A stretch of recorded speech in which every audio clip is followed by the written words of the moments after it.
Hello, ladies and gentlemen. This is Mike Matthews, and I am back with another episode of the Muscle for Life podcast. Now, in this episode, I interview Shawn Stevenson, who is the author of the popular book Sleep Smarter and host of the very popular The Model Health podcast. He's also a super smart and super nice guy, so I was excited to get him on the show to talk specifically about the subject of sleep, because while I have written a bit about it on both Muscle for Life and Legion, I haven't really dived into it here on the podcast.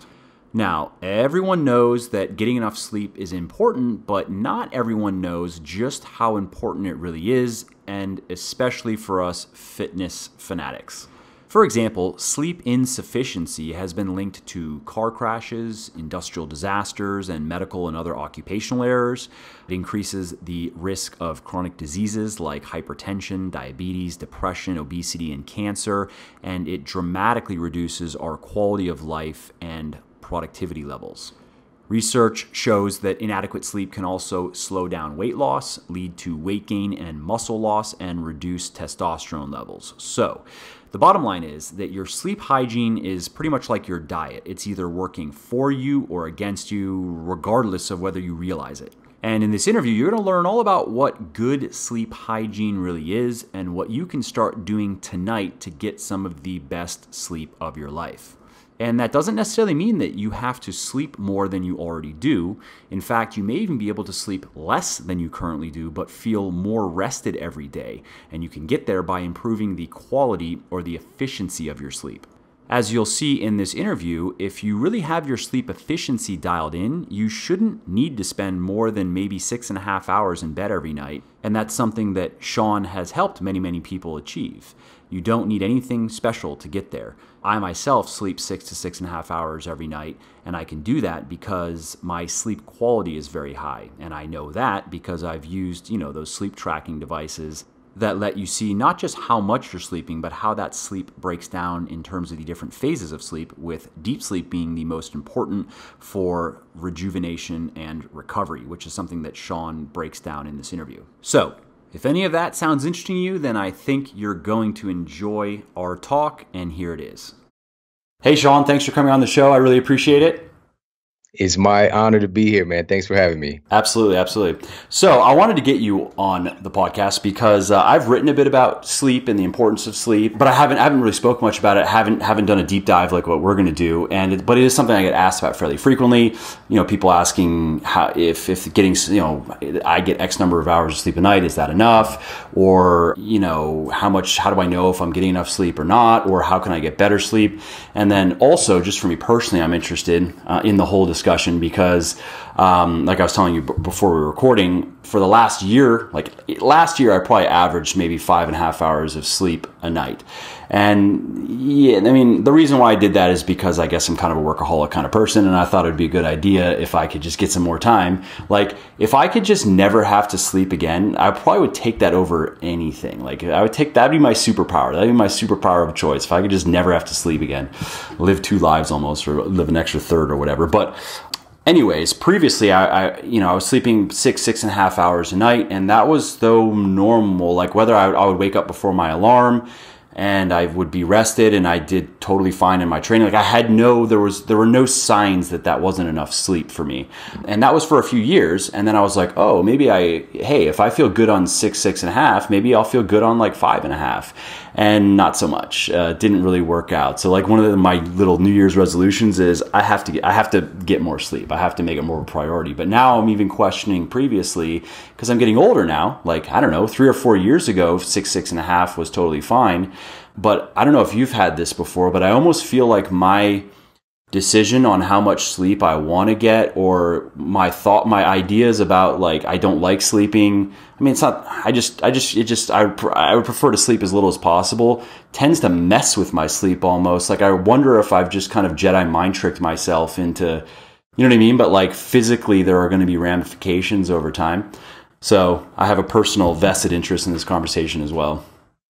So quick question and just elaboration. When you did that experiment of taking more sleep off, what was the symptom that you experienced? Because you kept trucking through and doing great in your work, but what was the thing you experienced? I experienced it in my training, actually. So my workouts, I wasn't progressing much. Like I really kind of hit a rut where weights that were previously everything started feeling heavy. My workouts just were quite like the perceived exertion rate, was going up in my workouts despite doing more or less the same stuff as I was doing previously. Right. And I noticed I got sick a few times last year, and I don't normally, maybe I'll get one kind of mild little cold thing a year. But I got sick several times last year, not like super sick, but it's just not normal.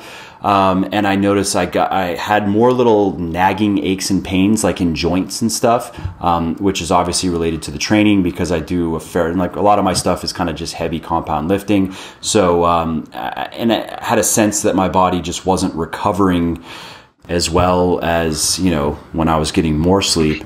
And yeah, those are the main Got things. it. Yeah. Got it. Yeah. So these are common things, but these are usually, people are subject to these things with a little bit more sleep than what you were getting, when people start to kind of ratchet back and cut away into their sleep time. So there's a couple of things here, and, there's a lot of different camps out there, a lot of different arguments, but I'm really sticking to what the studies say. I'm really sticking to the facts. I'm really sticking to what actually works. There are anomalies like Arnold Schwarzenegger, and he's like 6 hours is what you need. If you need more than 6 hours, you need to sleep faster. Yeah. Right. That's his whole thing. And, even he's changed his pitch on this stuff too, recently. Has he? In an interview, he's saying, that's like the bare minimum. A lot of times, it's more than 6. It's closer to 7 hours of sleep, especially as you gotten a little older. And that's one of the things you mentioned as well, because when we're younger, we can quote, get by. And it's because we've got hormones like Greek gods when we're young, like all of these things are really pushing forward. And to get right to the heart of the matter, I talk a lot about, epigenetics, nutrigenomics, what's going on at the cellular level. And some of these responses that the body has when you're younger, even against that stress, is in order for you to push the culture forward, to push the population forward, literally giving you additional energy so that you can procreate. Because historically, we would have been having babies a lot younger, than a lot of people who kind of make a decision to have a baby, when you turn 30 or whatever the case might be. Yeah. So we get all of this extra insurance. But here's the issue. And there's a study that this was published by University of California. And they found that sleep deprivation is one of those epigenetic triggers. And what it does is this literally shortens your telomeres. All right. So your telomeres are basically, and I don't know if you talked about this on your show before, I haven't. Basically at the end of your chromosomes, and this is where this is where your genetic information, your DNA is contained, that has basically information for printing out copies of yourself. Good copies or really crappy copies. And at the end of them, there are these little telomeres that keep your chromosome basically from unwinding, or your DNA from unraveling. I'll put it like that. And as you age, the telomeres get clipped off. They get a little bit shorter and shorter and shorter as your cells divide. And so they found that sleep deprivation is something that's an epigenetic trigger that accelerates the loss of your telomeres. And basically that ages you faster. All right. So to put that in a little nutshell is when you are sleep depriving yourself when you're younger, you can get away with it, but you're accelerating the point when you can't get away with it, right? And this is why today we're seeing so many people in their 20s experiencing chronic illnesses you would normally see in 60-year-olds, 70-year-olds, 80-year-olds, arthritis, diabetes, heart disease. Yeah. I had people coming in. I just saw it was, they were talking about a study, but it was I believe it was colorectal cancer. It's also because millennials, our diet is generally shit as well. So you have like, shit sleep, shit diet, smoking, alcohol, blah, blah, blah. It's just like a perfect storm of shit to just kill you, basically. Right. And so all of those things are known epigenetic influences as well, but the biggest component here, and what my argument is, and again, with the proof to back it up, is that sleep is more impactful on your genetic expression than your diet and then your exercise combined. And it's because of the huge influence that it has on your hormones. And the biggest thing, and another thing that you experience, the influence it has on your immune system. All right. So if you're not sleeping, you're not healing. This is when your body produces the vast majority of reparative enzymes, anabolic hormones, the things that enable you to train and to recover. and to keep training, because you know that we don't get in shape when we're working out. We're really breaking our body down. Right. And that's a catabolic experience. And you need anabolic. Anabolism is happening mainly during sleep, specifically the stages of deep non-REM sleep.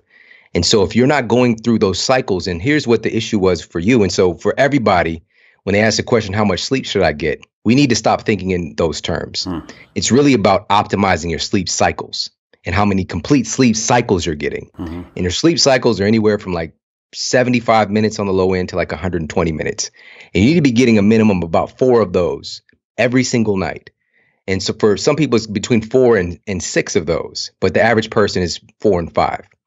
And so with that, you're going to be cycling through all these different stages of sleep and different brainwave patterns that elicit programs for each one of those stages. So when you're in, we'll just say stage 2 of the non-REM sleep. And so for people that are like, what is this REM sleep anyway? So REM sleep, that's rapid eye movement sleep. This is where literally your eyes are darting around, moving rapidly and kind of irrationally all over the place. And that stage corresponds with beta brain waves. So this kind of like even a waking state of your brain waves, alpha and theta. All right. So, and this is also where you're doing a lot of dreaming. But why does that matter? Is because there's also memory processing happening then. So this is converting your short-term memory, like stuff that you're learning right now, into your working short-term memory and eventually your long-term memory. So for people that are cutting away their sleep trying to perform better at their job, you're literally messing up your ability to remember things. And I'm not saying that we can't, but your brain and your body has to work harder at doing that. Yep. And all of that starts to decompress and puts more stress on your system. So the point I want to get to with the non-REM sleep, like there's 3 stages of non-REM sleep. And anybody could just go to Dr. Google and kind of look this stuff up. And I do talk about it in my book as well. But each one of those stages, this is known as the anabolic state when we're talking about non-REM sleep. And the deepest, most anabolic stage of sleep, that stage 3, deep sleep, is where you're really getting that nice dose of HGH, right? This human growth hormone. The greatest secretion of that is happening while you're asleep. And so if you're interrupting your cycles, man, so if you're like, oh, I'm just going to take another hour off my sleep, see what happens. Yep. You might be cutting out a whole chunk of your healing. It could be 1/3 of it or whatever. Yeah, a whole chunk of your memory processing, a whole chunk of your recovery. Okay. And last thing is that huge hit to your immune system, because it's kind of like a changing of guard happens. The vast majority of your immune system is located in your gut. And so your gut bacteria cascade, your microbiome, every single day as the day goes on and you're awake, more of these opportunistic bacteria kind of start to wake up and take hold if you don't go to sleep and reset that system. And researchers out of Cornell University found this out. And so you literally have to sleep in order to keep your immune system strong. And that's why you start to notice those things like the colds and the lack of recovery. And it's really that simple. So what I want to tell people to do is target getting 4 to 5 complete sleep cycles every single night. And that's generally, for most people, it's going to be around 7-ish hours of sleep, 7.5 for some people. But some people require more. Some people need more, closer to 9. Some people can get by with less, closer to 6. But I do recommend. And for that, do you recommend tracking in some way? Like, because you have all kinds of apps and gizmos and things that I've tried different ones. So like, I was curious how much deep sleep I was getting on average. And it was maybe 4 hours of deep sleep a night on average, for example. I'm not really a big fan of tech when it comes to my sleep. And I'm a fan and proponent of self-quantification for sure. But for me, and being somebody that's been teaching this stuff for half a decade easily, as far as sleep is concerned, and working clinically over 15 years, my bedroom is like a sacred space. I'm keeping as little tech in my bedroom as possible. Okay. I'm not trying to deal with any kind of EMFs and that kind of thing. And there are some that you can operate without Wi-Fi, that can track your information. And I'm actually working with a company now to try to, do a little experimentation. But for me, I just go off of, and this is what kind of answered one of the questions too, how would people know if they're sleep deprived? Yep. I go off of how I feel, and very what I really want to encourage people to do is start to pay attention to yourself again. Yeah. We're usually running around. We're so external, and we live inside our body. How can you not know if something feels a little different? Because that's just feedback from your body that you need to change if you're not feeling your best. And so I know this for certain. Of course, number one, just feeling refreshed when I wake up in the morning. Is it very difficult to get out of bed? Okay. That's a good marker. Number two, after just kind of even getting out of bed and get moving, is it taking a long time to get out of this, what we call clinically sleep inertia? Like we're getting out of that kind of pull that wants to tell us to get back into bed.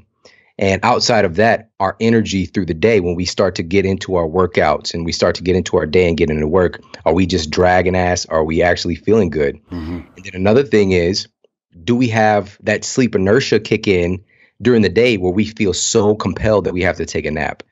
Now, we could do a whole talk just on naps alone, but that's all I wanted to ask you about. I mean, is there a quick, like, can you make up for lost sleep at night by taking a nap? Do you recommend napping? Okay. I would compare napping, a good nap, to taking a good supplement. Yeah. It's good. It doesn't replace real food. Okay. All right.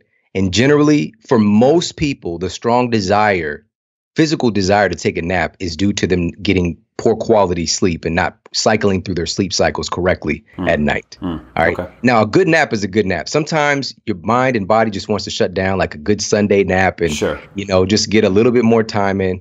But that can also, for some people, can mess up your sleep cycles, So with the nap, it can definitely be a supplement. If somebody did get a crappy night's sleep before, definitely, if you can set aside, 20 minutes during the day to get you a power nap in, go for it. But we're also forcing a hormonal change, and can throw people off for the long term. So I would recommend most times, if it's just a slight sleep deprivation, just stay up, do your normal stuff during the day. And we could talk about some of these strategies to ensure you get great sleep that night so you get fully recovered. Yeah. So that's another marker, is the sleep inertia. If you feel like you have to take a nap, chances are your sleep quality is not that great. Digestion, immunity. If you're finding yourself getting sick, chances are you're not getting that high quality sleep. Everybody, gets sick every now and then, but generally most people, and myself included, I hardly ever see anything like that. And I know if something's creeping up on me, and 9 times out of 10, it was some kind of issue going on with my sleep and my sleep schedule. Great. Well, then, yeah, I mean, maybe if you want to just jump into some strategies for getting really good sleep. Sure. The first one is, I like to have the low hanging fruit, first of all. And even, this timing of your exercise is going to be something that can help with your sleep quality.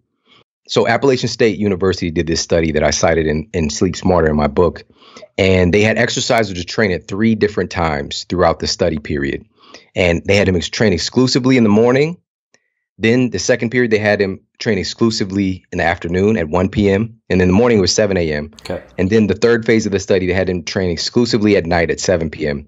And they found that the people that were training at 7 a.m. in the morning spent more time in the deepest, most anabolic stage of sleep.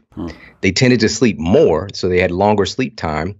And they had a 25% greater drop in blood pressure at night. All right. Simply from exercising in the morning makes your blood pressure drop more at night. How is that possible? Well, really what that is, you're falling in sync with the natural kind of diurnal pattern or circadian rhythm of the earth. Sure. And that sleep. Wake up and do stuff. Yeah. And what it is by you exercising in the morning, first of all, that's what our ancestors would be doing, not necessarily exercising, but getting up, doing work, hunting, gathering, that kind of thing. But today we got to manufacture that stuff. So what we call this clinically is a cortisol reset. So a lot of people will see, and we call them tired and wired, where their cortisol is too low in the morning and it's too high in the evening. So this is why it's causing them issues getting to sleep and staying asleep, because their cortisol is too high. So to get their cortisol reset, to get their cortisol elevated in the morning, simply getting up and doing even 4 minutes of exercise. Wow. Do a quick Tabata. And you're going to be able to ensure that you're going to stack conditions for you to sleep better at night. All right. So some people, this would be, if it's your gym time to hit the gym in the morning, go for it. You just haven't been doing it. But if people are working out in the afternoon, that's okay. You can still get this. And I did a year experiment because I've been a morning exerciser for, over 10 years. But in preparation for the book, I had to test it out and see. So for an entire year, I got up in the morning. I did maybe around 5-10 minutes of exercise, most times just kind of jumping on this rebounder, my mini trampoline. And then I did a full workout at like 4 p.m. In the early evening afternoon.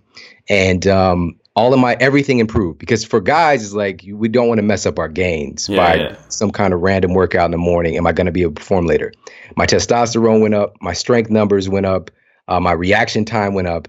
Everything that you can mark, everything improved. All right. And so this 5 minutes of exercise in the morning didn't impact my training later. And I continued to sleep great, even though I was kind of worried about it, because it's like, if I'm working out later, is it going to mess with my sleep? And not at all. And it's because I did the other things as well that we're going to talk about. So number one is get some morning exercise in, even if it's just 3 or 4 minutes. Do some activity to get your cortisol reset. Cool. I like it. That's great.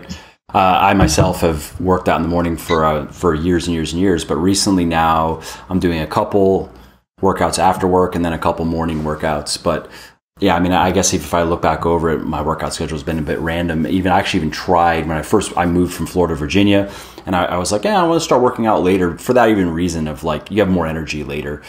But looking back on it, when I would hit the bed at night in training early, I just felt more ready to sleep, I guess is the way to describe it. So yeah, anyways, that might be why.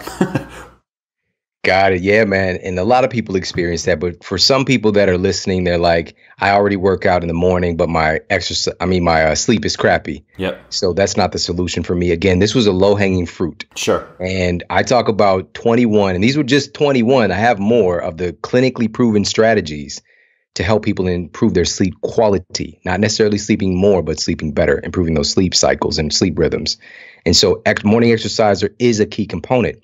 But if you're doing that and then you're working out at 7 a.m. and then, you're up at midnight that night watching Game of Thrones or whatever, I think a new season's coming out, that's going to mess up your sleep. Like you can interrupt this process at many different points along the line. So another strategy here that during the day that we're missing out on that can help to kind of reset that sleep rhythm is getting access to sunlight. Okay. And there was a study, and this was published in Innovations in Clinical Neuroscience.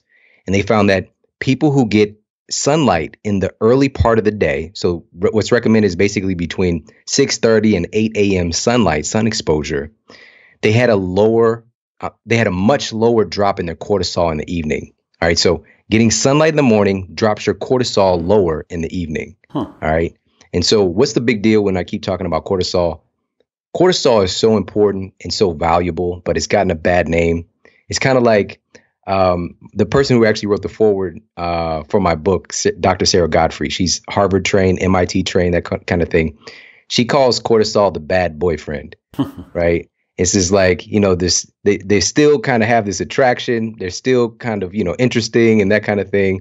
They're doing some things for you, but it can mess your life up if you spend too much time with them kind of thing, right? So that's basically the summary with cortisol. And I don't want to just make it like a bad boyfriend, but just, somebody in your family that they're great as long as they don't drink, right? As long as they don't go too hard, they're great to be around and they add value. Right. So, and I've never talked about cortisol like that before, but I think it's a good analogy. No, it's a good analogy. So and just so everybody, I think everybody listening, or at least most people are going to know cortisol, but it's the stress hormone. It's one of our stress hormones, but this is the most popular. So there's also all these catecholamines. People know about adrenaline, noradrenaline, this kind of thing. Right. But cortisol really gets the baddest rap, and it's not fair. Cortisol is a problem when it's produced at the wrong time and in the wrong amounts. And so if it's elevated in the evening, it's very biologically, that's not accurate in how your body should be working. Because cortisol wakes you up, right? That's like... Yes, yeah. Exactly. And it suppresses melatonin. That's the other thing. Melatonin is this glorified sleep hormone. And why do people say that? Well, it actually helps for your body to manage and modulate those sleep cycles we've been talking about. If you don't have melatonin produced properly, you're not going to go in and out of your sleep cycles properly. And again, you might get 8 hours of sleep and you're still going to wake up feeling tired. All right. So we've got to make sure cortisol is low in the evening and melatonin is high. So another one of the ways to do that is getting light exposure, specifically the sunlight. preferably on your skin, but at least having it coming in through the windows, even on an overcast day, because you have your optical receptors pick up that light and it sends information to your brain and nervous system that sets that rhythm. All right. And so there's also for people that are like, well, I work in a cubicle dungeon during the day. I just can't do that. Well, first of all, that's not true. There's always a way. Yeah. It's just, maybe it's just a 5-minute break or whatever. Right. We literally putting ourselves in a box, right? If we're working in this kind of cubicle dungeon, but there are clinically proven light devices, right? So light therapy devices that are used to treat things like seasonal affective disorder. So there are light boxes, there are visors. You could put on these visors that shoot this kind of daylight spectrum of light into your eyes. There are even earbuds because there are photoreceptors in your ear canal. It's so crazy. And there is so much research coming out backing this, just putting this light into your ear, helping to improve your sleep quality by doing it at the right time. All right. So there's different hacks we can use. But ideally, maybe you wake up and you go outside and do some exercise then, right? If it's not, stack it. Yeah. You just said it, man. Yes. Stack the conditions. You can knock it all out in that nice little chunk, Even if you got a meeting, a morning meeting, you can go for a walking meeting. But sometimes, just depends on where people live. We've got different conditions and things like that.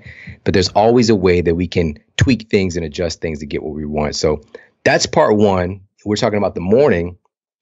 Now let's move into the evening. So if this light exposure in the daytime helps to kind of increase, one of the things it does is it increases cortisol. Sure. What's going to happen at night? Well, Harvard researchers confirmed that light exposure from our artificial light, not moonlight, artificial light. Like devices, TVs and stuff. You got it. So they're calling it light pollution today. And what it does is it elevates your cortisol and suppresses melatonin, the exact opposite thing you want. Does that apply to not just blue light, but like any light? So it's different. Artificial light? I'll tell you something. So, all of these organizations send me stuff all the time now, sleep-related gadgets. So NASA scientists, so they reached out, the company that they use, and they've got biological light for improved natural sleep, right? So I'm not trying to plug them. I don't really know them that well, but they're sending me this stuff. And basically, it depends on the lux, so the power of the light, and it also depends on the color of the light. This is key because not all of these various spectrums of colors impact your body the same way. So the bluish white spectrum. So when you think of blue in our culture, we attribute that to being cold, right? But if you look at something like the Kelvin scale, blue is very hot. All right. And so red is cold. If you flip it and put it on, if you look on the Kelvin scale, we tend to think of red as hot. But as far as this exposure for us, red light hardly had any impact on elevating cortisol and suppressing melatonin compared to the blue and white light. All right. So, and what they found was that blue and white light exposure, like just from being on our laptops at night or watching television, suppresses melatonin every single hour you're on your device. It suppresses melatonin for an additional 30 minutes. Wow. All right. So there's kind of the marker. And I'm just giving you the summary of what that looks like. It's basically that those are the amounts. And so what can we do about this? Number one, you can give yourself a little bit of a screen curfew. Get off your device a little bit before you plan on going to bed. Yeah. I know for many years, man, when I had my health problems when I was younger and in college, I would literally fall asleep with the TV on and eventually wake up and go to bed. Or last thing I would do is turn off the TV and go get into bed. I'm like, I really should get some sleep. I got to get up and go to class in the morning, And so a lot of people are living like that. We've got to stop. We've really got to stop and get ourselves in check with that. And plus our dreams will be weird. We'll have like that weird Wayne Brady, Bobby Brown dream, with Mike Tyson. But anyways, and the other thing is we can utilize some of these great technological hacks that we have, which is like these lights, using these lights if we're going to stay up and we're like hanging out, playing a game, reading or whatever the case might be, stuff like that. Are on your laptops and desktops. Please, everybody, if you've not done this yet, this is totally free. Go to f.lux. Just Google it, type in f.lux. So it's Flux. It's a free app, and it's totally free and super easy. A couple of clicks.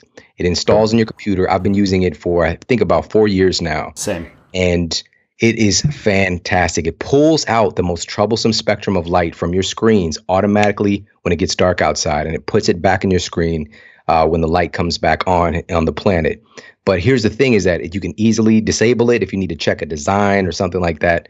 But it's going to save you a lot of issues with cortisol problems and melatonin. It's not perfect because we're still stimulated on our device, but it's a hack. And also there's blue light blocking glasses. There's lots of cool stuff we can use. So that's another big thing. There's a lot out there in the media about this. So a lot of people listening probably like, I know that already. Right. But hopefully I've tied in some deeper, given that belief some greater legs to really understand why it's so important. And plus, one of the people that really helped to push that into culture was me. I've been pushing this stuff out there for 5 years now. And even folks like Ariana Huffington, use my book in her research. She's got an incredible book on sleep health as well. But my book is really dedicated to, she's telling a story. I'm dedicated to giving you the strategies. Right. Here's what works. Try these things, put these 5, then like each thing has 5 different ways of implementing it, because we still have to find out what works for us. We don't want to be the sleep police. We want to still enjoy our life. And like you said, you want to live more and sleep as little as possible. And I get that, so what we want to do is stack conditions in our favor. So the time we do spend horizontal is really going to help. It's the most efficient sleep we can get, so to speak, I guess. Exactly. So we can really live our life. So can you touch on caffeine? Because especially among, us fitness people, a lot of us have caffeine, whether it's coffee or pre-workout or whatever. It's obviously popular. Yeah. Full disclosure, I'm a fan of caffeine. I enjoy caffeine. That's my one vice, right? I don't even drink alcohol. It's not a bad vice to have, but it can be, just like anything, Sure. But that whole talk of like anything in moderation, that's just BS because like cocaine in moderation can be a problem. You understand? So we have to, everything has a different point at which it begins to become disabling. And so with caffeine, what it really is not so much just the amount, but the timing of it. And this is key. So caffeine has what's called an 8-hour half-life. All right. It has a half-life of 8 hours. So basically for the average person, after 8 hours, just say you have a 200 milligram cup of coffee. Okay. with 200 milligrams of caffeine. Sure. Yeah. And that's like a small cup of coffee, and nobody gets a small cup of coffee. Yeah. All right. But 200 milligrams after 8 hours, half of it is still active in your system. All right. So 100 milligrams is still active in your system. That can be enough. And for many people, it is to disrupt your sleep quality because caffeine is a very powerful nervous system stimulant. All right. And I break down in the book how it works, and we can talk about it if we have time. But it affects something called adenosine, which is nudging you to go to sleep. And it fits into those receptor sites for adenosine. And basically, your body's building up this adenosine as a byproduct of you being awake. And they should be plugging in to these receptor sites to make you sleepy. But caffeine is sitting in those receptor sites. And so all of these products are building up. And basically, you're tired, but you don't know it. Right. That's the power. And then it also stimulates you as well, too, right? So you have that double effect. That's number one. Yeah. Is that effect is you're tired and you don't know it, but also it is a nervous system stimulant. So it can effectively light up your nervous system like a Christmas tree. And so one of the studies that I cited was they had individuals consume caffeine immediately before bed, 3 hours before bed, and even 6 hours before bed. And 6 hours before bed, having caffeine was enough to pull away, literally cut away an hour of the person's sleep. So let me make that clear. So basically the person thought that they got 8 hours of sleep, but it was only 7, according to the sleep devices, the sleep monitor devices that they were using that actually tracked. So they lost a full hour of their sleep because of the caffeine, right? So even 6 hours out. So simple thing is, if you're going to have caffeine, get your caffeine kick in the morning. Yep. So your body has some time to basically detoxify and break it down. And I'm going to give a little hack. I think this might actually be the first time I've ever shared this publicly, but tyrosine, there's a supplement you can get in supplement form. Tyrosine can actually help to buffer the effects of caffeine and basically like we talked about adenosine and the receptor sites to kind of kick that stuff out and allow for the adenosine to do its job. All right. So, but So that if you want, that's something you could that take. could be a whole show. I don't want people taking a supplement or a drug to try to treat a symptom. Sure. But that's just in a spot case. That might be something you might be interested in. You just go to Dr. Google and check out tyrosine, and so just something, a little extra thing to throw out there. Cool. Yeah, and it also kind of makes sense, like with what you were saying in terms of circadian rhythm, to have caffeine early in the day when your body's getting up and going, as opposed to later when it's supposed to be winding down, even just naturally, right? Yes, exactly. And guess what it does? It also elevates cortisol. Sure. That's another thing about the caffeine, that we don't think about. And so again, if you're doing that too late in the evening and your cortisol levels can't drop, it could be a problem. Totally. What about, I'm just coming off the top of my head, things about what's an ideal, how do you have your bedroom set up in terms of, you mentioned earlier, no electronics? Do you have, how, Nazi about it are you? How do you have it set up? Oh, man. In our culture, and I even enjoy this when I'm on the road, I'm about to travel for a speaking event in the Philippines, for example. And the hotel room is probably going to have a TV in the room. So it's just like, it's such a cool experience to lay in your bed and watch TV. It's like, that's like when you really made it. I remember when I was a kid, we didn't have a television in our bedroom. Like, you could forget about it. But as I got a little bit older, got to in my preteens, then we started to have the TV in our bedroom. I didn't want to come out, just having that TV in your bedroom is really awesome. The issue, obviously, we've been talking about the screen exposure before bed, but also is our neural association. So your brain is always looking for patterns. And I think many of us listening, we had the experience of having a bedtime ritual when we were kids. We get ready for bed. Maybe moms would get us into the bathtub, maybe read a story if you, had that kind of thing going on. Maybe, I don't know, you're doing some homework or having a little talk with your parent or grandparent. I don't know what your sleep ritual looked like, but many of us had them. I know I had them for a small chunk of my life when I lived with my grandmother. And it was an awesome thing. I always just kind of drifted off to sleep. It was a normal pattern. Now, today, we don't do that anymore. We don't have a sleep ritual. We just kind of stumble into it, right? It's just more so like, I really should get to bed. Or frantically like, oh shit, and then you're like, I need to fall asleep. I need to go fall asleep fast or I'm going to be fucked. And it's stressful, right? It turns sleep, instead of this beautiful, attractive, seductive, amazing thing, we turn it into a problem, right? And it's as simple as creating a strong neural association to having great sleep and having it be a great experience. So creating an evening ritual. And so if your bedroom has been an entertainment hub where you're going and watching TV, there's a strong neural association for your brain that when you go into your bedroom, it's time to watch TV, even if your intention is to go to bed, right? And so I could break this stuff down. This is not a joke. I could break it down to the degree, like some people, people might be like, well, when I walk into my bedroom, I could just tell myself but when I'm saying it's a strong neural association, I'm talking about, depending on how long you've had your TV in your bedroom, myelin. So myelination is basically insulation over these nerve pathways have been laid down so thick that even if you think you're trying to go in there to go to sleep, your brain is literally lighting up certain parts of your brain that are going to keep you up. And it's potentially, even when you do go to sleep, if you don't turn the TV on, potentially that can interrupt those sleep cycles. Wow. Okay. Because this is the point of physiology. This isn't somatic. This isn't psychosomatic. It's not psychological. This is very physical. Yeah. Very, very physical. Whereas if you can think a thought and change that, then you can think a thought and maybe double your testosterone production or something. Right.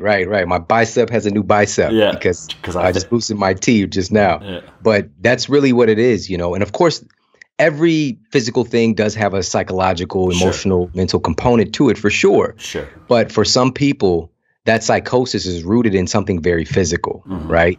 And so to stack the conditions in your favor with the television, for example, you just want to get that bad boy out of your room. And also I did cite, because in basic psychology, there's like the carrots and the stick.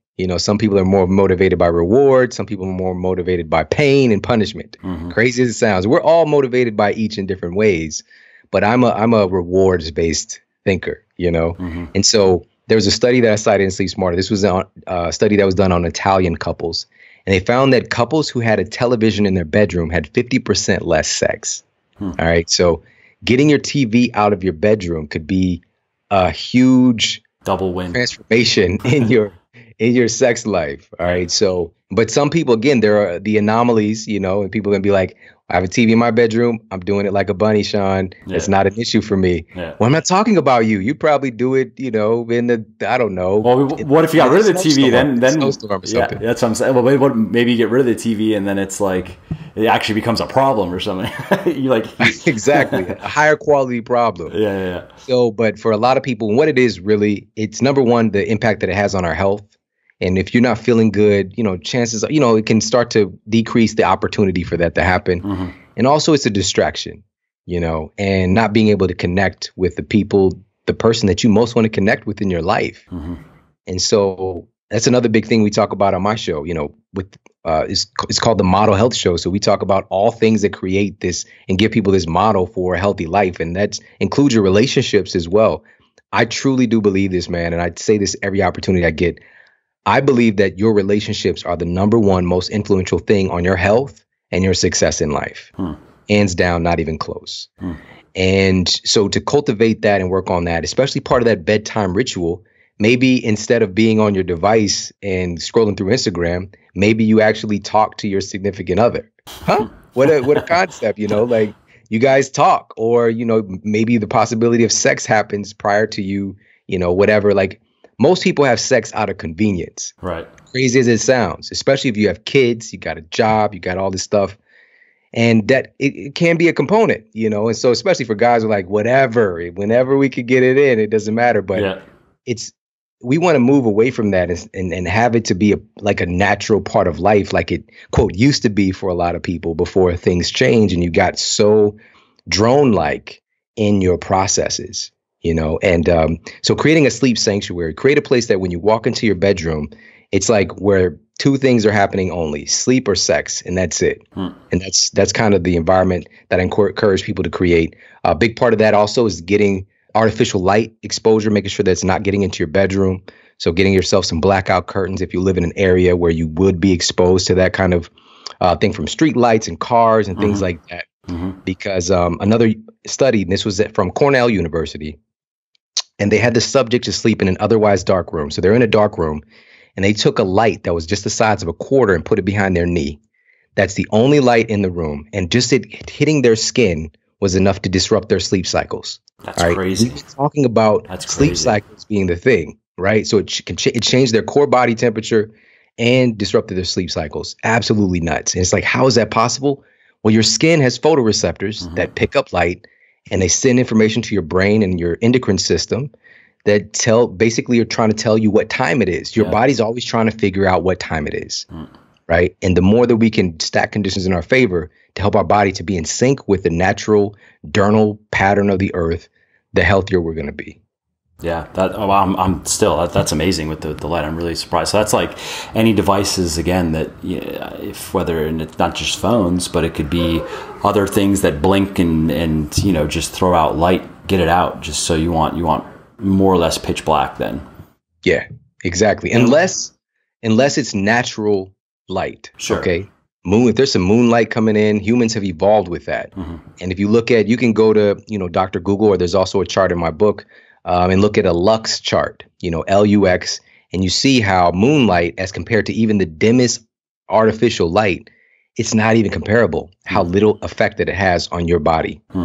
Interesting. I mean, it makes sense, of course, from an evolutionary perspective. And what about temperature? This is another really simple kind of hack that we can utilize. So there's one study that they tested people with chronic sleep issues, so AKA insomniacs.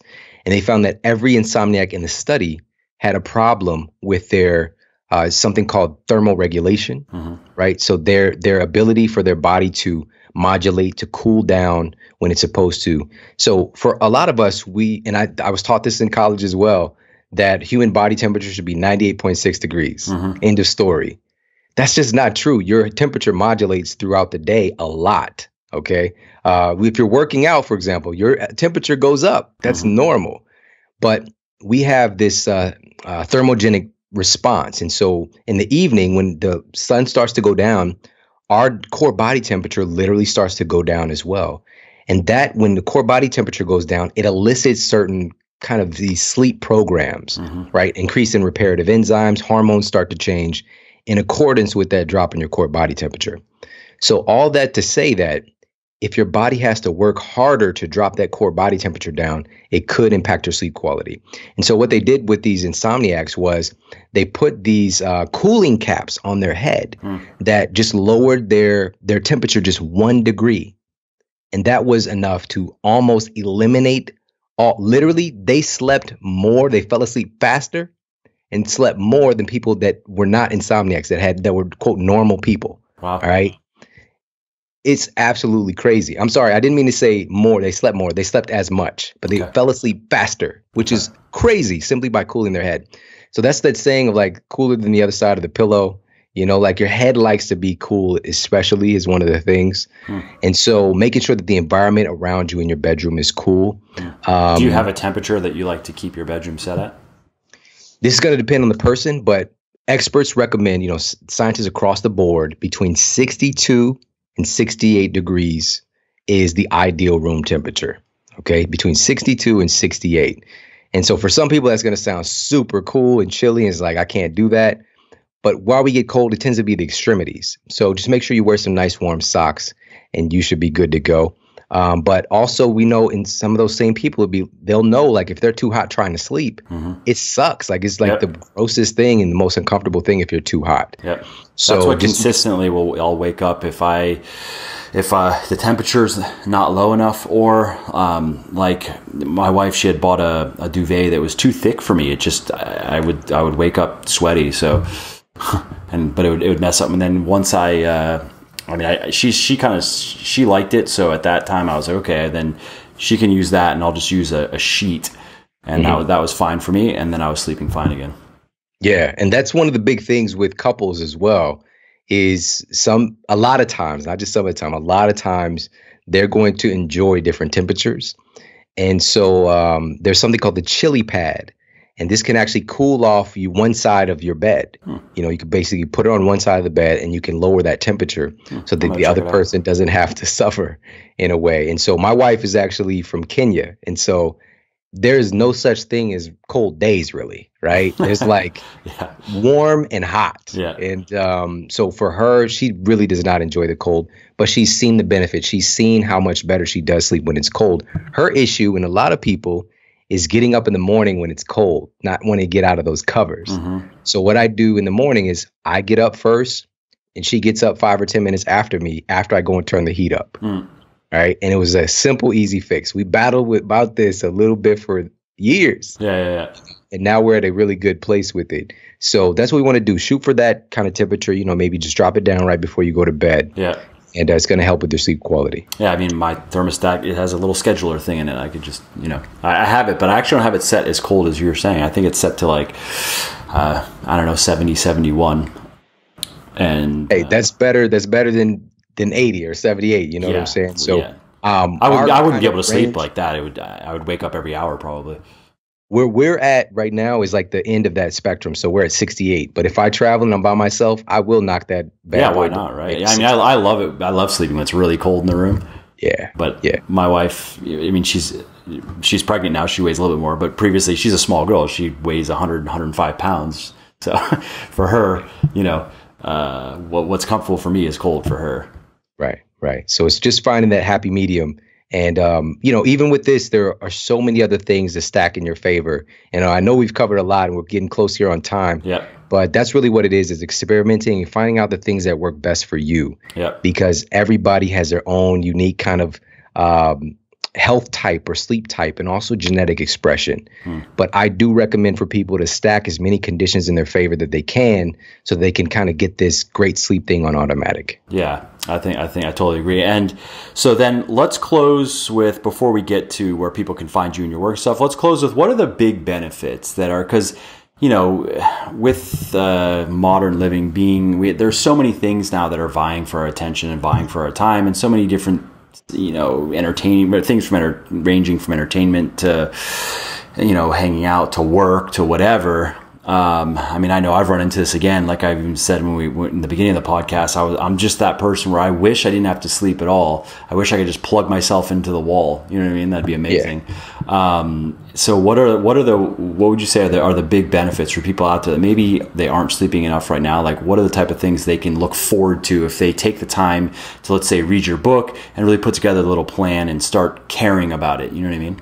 Yeah. Well, we talk about, that's a great question, man. When we talk about in depth, the impact that it has on your brain function, in depth, the impact that it has on your tie-in, kind of, your hypothalamus tie-in with how you're reading the environment, your perception of reality, and your endocrine system. All right. So that kind of tie-in and how you speak, how you feel, your emotional fitness.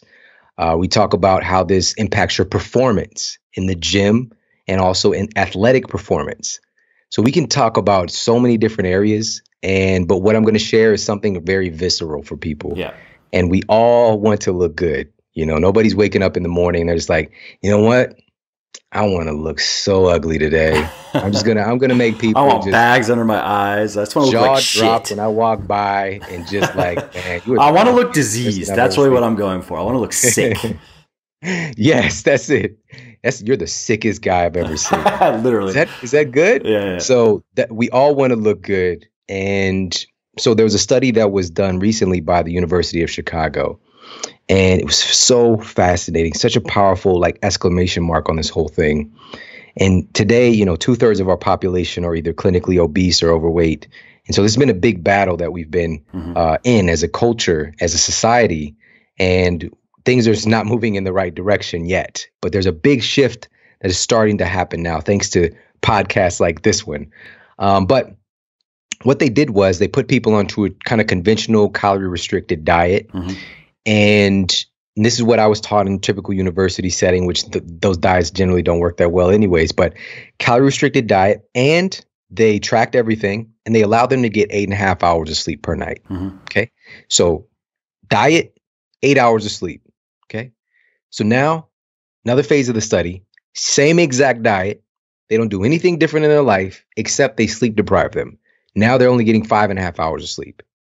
At the end of the study, they tracked their fat loss results, not weight loss, fat loss results. And they found that when individuals were getting adequate amounts of sleep, that 3 hours of additional sleep, they lost 55% more body fat simply from getting more sleep. Nothing else changed in their life, just more sleep equated to 55% more loss of body fat. And just to make this clear, you cannot get 55% drop in body fat or 55% increase, greater drop if you're doing 8 CrossFit workouts every 5 days. You know what I'm saying? You just can't get those kind of results. So the question is why? Why is this so powerful for change? And it goes back to the things we've been talking about, the impact it has on cortisol, the impact it has on melatonin, the hunger as well. Yes. It's a known thing. Obviously, if you don't sleep enough, most people are going to experience an increase in appetite. And depending, I haven't seen that study. I don't know if I have it. I don't know if it's that one. I mean, I've written a bit about this, so I've read a bit of the literature.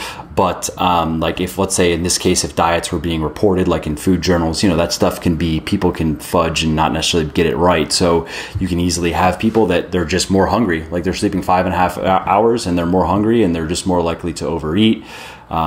Exactly. Yeah.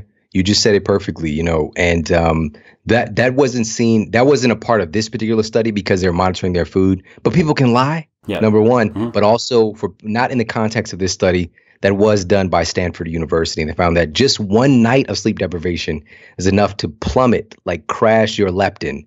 And leptin is your satiety hormone. And when it's not produced properly, you're just going to be ravenous. You're going to want to eat everything, especially simple carbohydrates.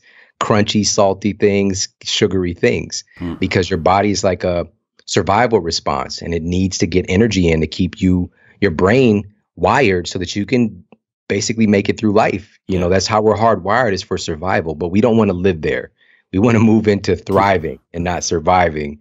And so taking all this data in and understanding that sleep is that secret sauce. It's like the missing component for a lot of nutrition programs and exercise programs that actually get you 55%, all right, that get you better results It helps to optimize everything. So that's really the kind of closing point, that visceral connection for people to understand how valuable our sleep is. Yeah, I think that's a great point to close on. And I totally agree.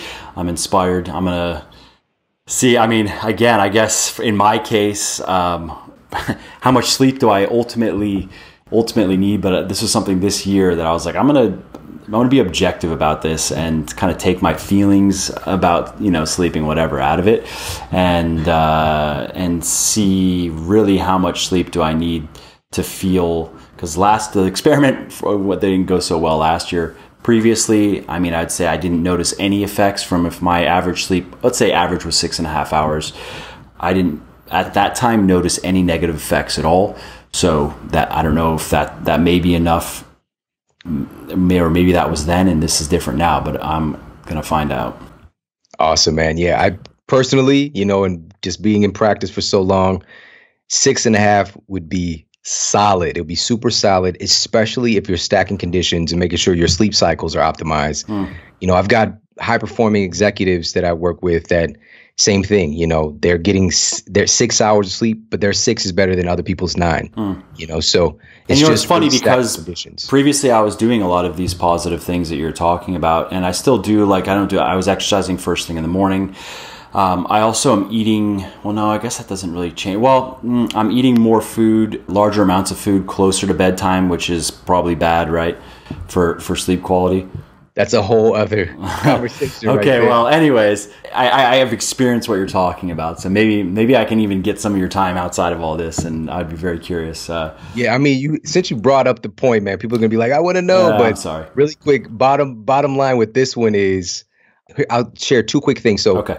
2 of the major factors that can break apart your sleep, that sleep cycle we've been talking about, where you're shifting from all those different brainwave states and different levels of sleep, is cortisol and irregulation of your blood sugar. All right. So abnormal blood sugar levels, if it's going too low or going too high. So just be aware of that. Definitely. So large amounts of carbs. Is a bad idea. This is the thing. It's the timing even of the carbs. Like I said, we could do a whole other show just on this topic alone. If you're having some nice, especially higher quality carbs, eat maybe 2 to 3 hours before bed, that actually can help many people sleep better. Okay. All right.